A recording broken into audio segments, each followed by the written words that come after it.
അവളെ വിളിക്കണ്ട. ഇവളെന്തൊരു മനുഷ്യത്വം ഇല്ലാത്ത ആളാണ്. തലവേദന എടുത്തിട്ട് എടുക്കുന്ന അവളെടുത്ത് കുഴിയിൽ വെക്ക്. ഇയാൾക്ക് പിന്നെ എന്തൊന്നും അറിയണതാ? പുറത്ത് തുണിയില്ല അവളുടെ. ഇയാൾക്ക് വേറെ പണിയൊന്നുമില്ലേ? മറ്റുള്ളവർ ഉപദ്രവിക്കാനായിട്ട് ഇറങ്ങിയേക്കണത്. അത് പറഞ്ഞാ പോരെ? അതിലെ വിളിക്കരുതെന്ന് പറഞ്ഞത്. പിന്നെ വിളിക്കണേ കണ്ടസ്റ്റന്റ് അല്ലേ? അത് നിങ്ങൾക്ക് അറിയാലോ.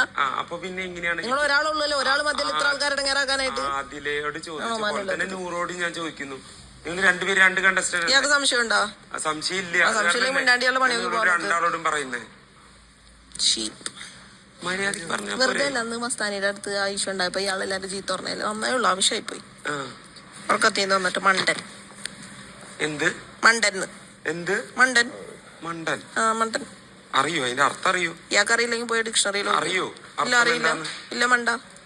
അതിലേക്ക് അർത്ഥം അറിയോ? ഇല്ല, മുന്നിൽ നിക്കല്ലേ. അതിലേക്ക് ഇത് പറയാനുള്ള ക്വാളിറ്റി ഉണ്ടോ? അനീഷിനില്ലല്ലോ. അതുകൊണ്ട് കേട്ടോ. ആണോ അതില? ഞാൻ പെർഫെക്റ്റാ. ആണോ? ഒരു തരത്തിലുള്ള തെറ്റുകളും പറ്റാത്ത ഒരു പെർഫെക്റ്റ് പേഴ്സൺ ആണോ? അതെ അതെ അതെ. മണ്ടത്തരങ്ങളൊന്നും ജീവിതത്തിൽ ചെയ്തിട്ടില്ലേ? ഇല്ല, ചെയ്തിട്ടില്ല. ചെയ്ത് ഇങ്ങനെ ഒരു സാധനത്തിനെ കണ്ടതിന് ചേട്ടാന്ന് വിളിച്ചോളൂ.